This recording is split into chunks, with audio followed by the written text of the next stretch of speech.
Hey everybody, I am excited to be introducing our Module 2 required film, 1954's classic suspense story Rear Window, directed by the great Alfred Hitchcock. This is really, the 1950s were Hitchcock's most creative period as a director.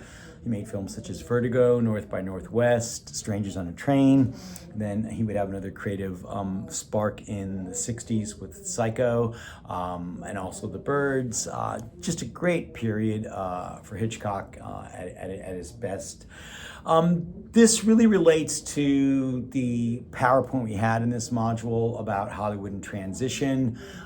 We also talked about in this module the censorship period with the Hays Code, and I had showed a clip to you guys from Notorious, his 1946 film, where he tried to push the boundaries of the Hays Code by embracing the two characters in a kiss, even though you could only kiss for about 3 to 4 seconds. He made it look like it was more passionate and longer. And Hitchcock was always kind of breakthrough at pushing buttons. He was one of the great directors of the Golden Age, and he was known for making really great films with suspense and macabre type themes, but he did it with lots of humor and bite. Great films that he made. So let's talk about Rear Window. Really, again, the 50s is his most innovative time, I feel, as a filmmaker. It works great with the time period. It's a suspense story about a character named Jeff, well played by Jimmy Stewart, one of the great actors of this time. He also was kind of the everyman, every person kind of natural actor, sort of like the Tom Hanks of his generation. Jeff's a photographer that's been injured, as we know in the beginning of the film, and he's been put in a wheelchair while he's recovering. He doesn't have much to do. He lives in New York City. He doesn't have much to do except watch his neighbors. And what's really amazing in this film is it's exploring voyeurism and what happens when we're watching other people, whether we should be or not. Technically, what's really cool is Hitchcock built this really cool set that looked like an apartment complex in New York. And he even gives every other character in the film their own apartment. And what we do is we see a lot of what's going on while he's watching these other people. We see it from Jeff's view. There is one sequence in the film where he is asleep, the Jeff character, and we witness something that Jeff doesn't. But other than that, we're really seeing everything from Jeff's perspective. The film is one single location, and what's amazing, he can turn this single location aspect of the film into a really suspenseful story because Hitchcock really knew how to use the camera to effectively drive the narrative. And, that's what a great director does. Now, eventually, Jeff notices, creating the suspense in the story, that one of his neighbors, Thorwald is his name, is arguing with his wife, and all of a sudden, she's just no longer there.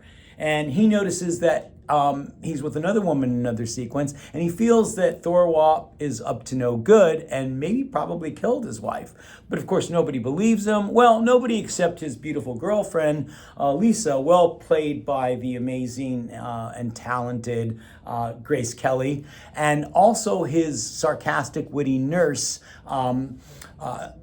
Stella, played by one of the great character actresses of this time, Thelma Ritter. She's just a hoot. So these two do believe him, and they, because they're not injured, they're kind of his legwork to try to help solve the mystery. So that's kind of where the suspense comes in. And are Lisa and Stella going to find the proof they need to support Jeff's theory that his neighbor killed his wife? So that's kind of where we are with this film. It's really a great suspense story, and it's beautifully done, but it's also very reflective of the time. In 1954, when this film was released, we were at the height of the blacklisting period and what was called McCarthyism. And sadly, it was at its peak at this time because McCarthy was a senator from Wisconsin that was accusing people left and right, especially high-profile artists, mainly in Hollywood, but also people on Broadway, people in the industry, photographers, of being communists. So there was this witch hunt that happened just because of wrongly accusing people, and careers were ruined. Some people had to wait years until they could work again. Some people lost their careers entirely.